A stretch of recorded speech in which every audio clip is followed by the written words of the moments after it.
వాస్తవాలకు దగ్గరగా ఆచరణ సాధ్యమైన బడ్జెట్ను బట్టి ప్రవేశపెట్టారని మహబూబ్ నగర్ ఎమ్మెల్యే యన్నం శ్రీనివాసరెడ్డి అన్నారు. కేసీఆర్ హయాంలో కాకి లెక్కల పద్దులు ఉండేవని విమర్శించారు. దీనిపై మరిన్ని వివరాలు మా ప్రతినిధి వెంకట్ అందిస్తారు. కాంగ్రెస్ పార్టీ 2,91,000 పైగా బడ్జెట్ కేటాయించింది. ప్రస్తుతం మనతో మహబూబ్ నగర్ జిల్లా ఎమ్మెల్యే యన్నం శ్రీనివాసరెడ్డి ప్రస్తుతం మన దగ్గర ఉన్నారు. సార్ చెప్పండి, బడ్జెట్ ఎలా ఉంది, ప్రజలకు ఏ విధంగా ఉపయోగపడుతుంది? బడ్జెట్ చాలా పారదర్శకంగా ప్రాక్టికల్గా ఉంది. గత 10 సంవత్సరాలలో ఇటువంటి బడ్జెట్ ఎప్పుడు కూడా పెట్టలే. గతంలో కేసీఆర్ పెట్టిన బడ్జెట్ అంతా కూడా ఆకాశంలో చందమామను చూపించి చుక్కలను చూపించి ఇక్కడ కింద గిన్నెలు ఒలకబోసుకో అనే చందాన బడ్జెట్లు ఉండే. కానీ ఇప్పుడు మాకు వచ్చిన అవకాశం ఏంది అంటే మొదలు ఓట్ ఆన్ అకౌంట్ బడ్జెట్ పెట్టుకొని ఈ 5-6 నెలలు ప్రభుత్వంలో మనకు ఏం అవసరాలు ఉన్నాయి, మన రెవెన్యూ కలెక్షన్స్ ఎంత ఉన్నాయో ఒక స్పష్టమైన అంచనాకు వచ్చి ఈరోజు బడ్జెట్ ప్రవేశపెడతా ఉన్నాం. గతంలో లాగా కాకి లెక్కలు కాకుండా స్పష్టంగా మాకు వచ్చే రెవెన్యూ ఎంత, మేము ఎంత ఖర్చు పెట్టాలి, మా 6 గ్యారంటీల్లో ఫస్ట్ ఇయర్ గ్రౌండ్ చేసేవి ఎంత ఉంటాయి అనేది ఒక స్పష్టత వచ్చిన తర్వాత బడ్జెట్ పెడతా ఉన్నాం. అలాగే మేము ఇచ్చిన 6 గ్యారంటీలకు బడ్జెట్లో నిధులను చూపించినాము, ఖచ్చితంగా ఖర్చు చేస్తాం. కాంగ్రెస్ పార్టీ చిత్తశుద్ధి ఈ బడ్జెట్లో కనబడతా ఉంది. కేసీఆర్ గారు కావచ్చు, మిగతా 10 బడ్జెట్లు బీఆర్ఎస్ పార్టీ పెట్టిన దాంట్లో వాళ్ళ ఆలోచనలు యాస్పిరేషన్సే ఉన్నాయి తప్ప ప్రాక్టికాలిటీ లేకుండే. కానీ ఈరోజు మీరు బడ్జెట్ చూస్తే చాలా స్పష్టంగా మేము ఏ స్కీమ్స్లో ఎంత ఖర్చు అయింది, ఇప్పటివరకు ఎంత ఖర్చు పెట్టినాం చాలా స్పష్టంగా బడ్జెట్ పేపర్స్లోనే ఇవ్వడం జరిగింది. అసెంబ్లీ సాక్షిగా ఇచ్చినాం ప్రజలకు తెలియజేయడానికి. గృహజ్యోతి స్కీమ్లో ఇప్పటిదాకా ఎంత ఖర్చు పెట్టినాం, ఈ సంవత్సరం ఎంత ఖర్చు పెట్టబోతా ఉన్నాం. రైతు రుణమాఫీలో ఇప్పటిదాకా ఎంత ఖర్చు పెట్టినాం, ఈ సంవత్సరంలో ఎంత ఖర్చు పెట్టబోతా ఉన్నాం.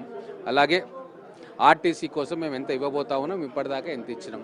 ఇట్లా 500 గ్యాస్ సిలిండర్కి ఇప్పటిదాకా ఎంత ఖర్చు పెట్టినాం, ఎంత ఇవ్వబోతా ఉన్నాం. ఇట్లా ప్రతి దగ్గర కూడా మేము పారదర్శకంగా ప్రజలకు తెలియపరుస్తూ ఉన్నాం. మనకున్న రెవెన్యూ ఏంది, మేము ఖర్చు పెట్టేది ఏంది, ఏ విభాగాల్లో ఖర్చు పెట్టదలుచుకున్నామని. కాబట్టి ఇది ఒక చరిత్రాత్మకమైన బడ్జెట్.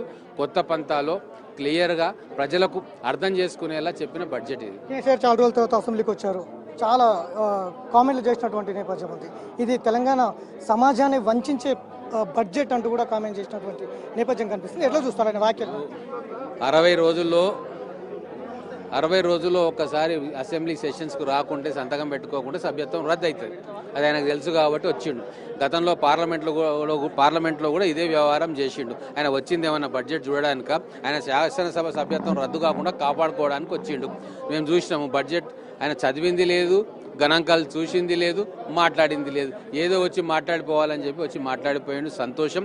ఈ రకంగానైనా అసెంబ్లీకి వచ్చిండు, మీడియా పాయింట్కి వచ్చిండు. ప్రజాస్వామ్యం ఎట్లుంటుందో మళ్ళొకసారి తెలంగాణ ప్రజలు రుచి చూశారు. తెలంగాణ సమాజాన్ని వంచే బడ్జెట్ ఇది, చీల్చి చెండాడతాం భవిష్యత్తులో కాంగ్రెస్ ప్రభుత్వాన్ని అనే కామెంట్ కూడా ఆయన చేసినటువంటి. ఇక ఏం చీలుస్తారో చెండాడతారో అసెంబ్లీకి రండి అని చెప్తా ఉన్నాం కదా, రిక్వెస్ట్ చేస్తూ ఉన్నాం. చీల్చండి, చెండాడండి. ఇప్పుడు ఈరోజు ఇన్ని రోజుల తర్వాత వచ్చిండు అసెంబ్లీకి.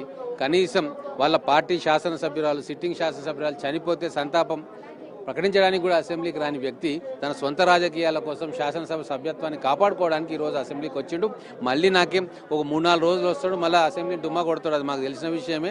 పార్లమెంట్లో ఏం జరిగిందో అసెంబ్లీలో కూడా అదే జరుగుతుంది ఆయన విషయంలో. ఏటిగడ్డకు వెళ్తామని చెప్తున్నారు బీఆర్ఎస్ నేతలు. ఎట్లా చూస్తారు దాన్ని? ఎందుకు ఇప్పుడు వాళ్లకు ఇప్పుడు ఆడ చూడడానికి ఏం లేదు కదా, నీళ్ళు వస్తూ ఉన్నాయి, ఆ కూలిపోయేది కింద కనబడుతుంది. ఇప్పుడు ఒకటే డైవర్ట్ చేయాలి ఈ బడ్జెట్ని. మేము కూడా ఉన్నాం తెలంగాణలో, ఎమ్మెల్యేలు వీడిపోతూ ఉన్నారు, కార్యకర్తలు వీడిపోతూ ఉన్నారు. మేము బతికే ఉన్నామని చూపించుకోవడానికి ఈరోజు మేడిగడ్డకు పోతూ ఉన్నారు. సో ఇది మొత్తం మీద అయితే బడ్జెట్ అయితే పారదర్శకంగా తెలంగాణ సమాజానికి ఉపయోగపడేలా ఈ బడ్జెట్ను అసెంబ్లీలో కేటాయించాం. కానీ కేసీఆర్ మాత్రం కొన్ని అనవసరమైన కామెంట్లు చేస్తూ మళ్ళీ ఒకసారి ఆయన నవ్వుల పాలవుతున్నటువంటి నేపథ్యం అయితే తెలంగాణలో ఉంది. ఆయన శాసనసభ సభ్యత్వాన్ని కాపాడుకోవడం కోసమే ఆయన అసెంబ్లీకి వచ్చారంటూ కూడా యన్నం శ్రీనివాసరెడ్డి చెప్తున్నటువంటి నేపథ్యం. వీడియో జర్నలిస్ట్ రాస్తూ వెంకట్, బిగ్ టీవీ, హైదరాబాద్.